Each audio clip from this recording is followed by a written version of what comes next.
Hace más de medio siglo, en lo profundo de la selva de Guatemala, una gigantesca cabeza de piedra fue descubierta. El rostro tenía rasgos finos, labios delgados y nariz grande, y su rostro estaba dirigida hacia el cielo. Inusualmente, el rostro demostró rasgos caucásicos que no eran compatibles con cualquiera de las razas prehispánicas de América. El descubrimiento atrajo rápidamente la atención, pero con la misma rapidez se escabulló en las páginas de la historia olvidada. La noticia del descubrimiento surgió por primera vez en el año de 1987, cuando el Dr. Oscar Rafael Padilla Lara publicó en el boletín Cielos Antiguos un artículo sobre la cabeza de piedra. Según su artículo, el año anterior había recibido una fotografía de una gran cabeza de piedra tomada en los años de 1950 por un terrateniente guatemalteco que murió antes de revelar la ubicación de la cabeza.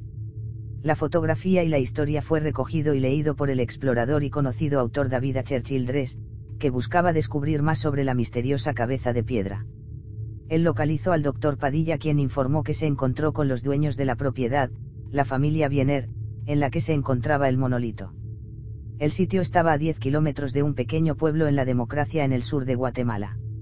Sin embargo, el Dr. Padilla dijo que él estaba desesperado cuando llegó al sitio y encontró que el sitio había sido eliminado. Él dijo: "Fue destruida por los revolucionarios hace unos 10 años. Habíamos ubicado la estatua demasiado tarde. Fue utilizado como prácticas de tiro por los rebeldes antigubernamentales. Está totalmente desfigurado, algo parecido en la manera como la esfinge en Egipto tuvo su nariz volada por los turcos, solo que peor. Los ojos, la nariz y la boca habían desaparecido por completo". Padilla fue capaz de medir su altura, de entre 4 y 6 metros, con la cabeza apoyada en el cuello. Padilla no regresó de nuevo al sitio debido a los ataques armados entre las fuerzas gubernamentales y las fuerzas rebeldes en la zona. La destrucción de la cabeza significaba que la historia tuvo una muerte rápida, hasta que fue recogido de nuevo hace unos años por el cineasta Raúl Juliá Levy, quien, utilizando como una de sus evidencias la fotografía de la cabeza, anunció un documental revolucionario para el año 2012 en donde revelaría que los extraterrestres habían tenido contacto con los mayas. El productor publicó un documento escrito por el arqueólogo guatemalteco Héctor Magia que dice: "Certifico que este monumento no presenta ninguna característica maya, náhuatl, olmeca ni de ninguna civilización prehispánica. Fue creada por una civilización extraordinaria y superior con conocimientos asombrosos de la cual no hay registro de su existencia en el planeta". Sin embargo, lejos de ayudar a la causa y la investigación sobre el monolito, esta publicación solo sirvió para tener el efecto contrario, lanzando toda la historia en manos de un público justificadamente escéptico que pensaba que todo era un truco publicitario. Incluso la propia carta ha sido puesto en tela de juicio, con algunos diciendo que no es genuino.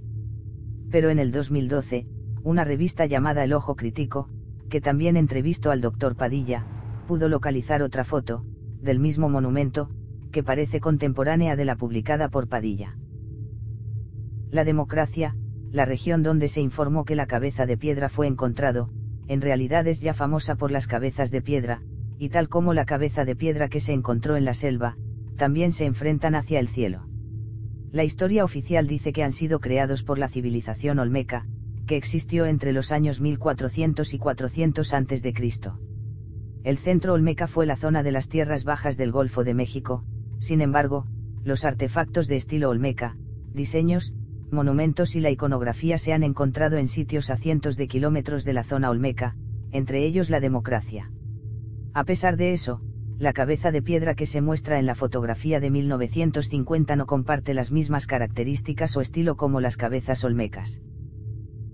El difunto teórico de los antiguos astronautas Philip Coppens planteó la cuestión de si la cabeza es una anomalía del período olmeca, o si es parte de otra, desconocida, cultura que es anterior o posterior a los olmecas, y cuyo único artefacto identificado hasta el momento es la cabeza de Padilla.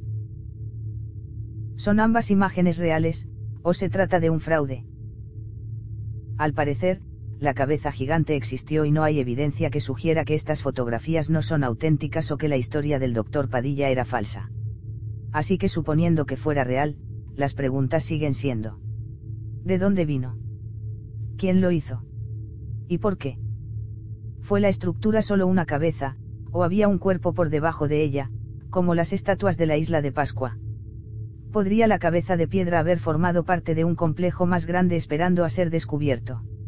Solo el futuro lo dirá, y tal vez la decepción inicial de su desfiguración pueda todavía dar lugar a la alegría del conocimiento de su origen.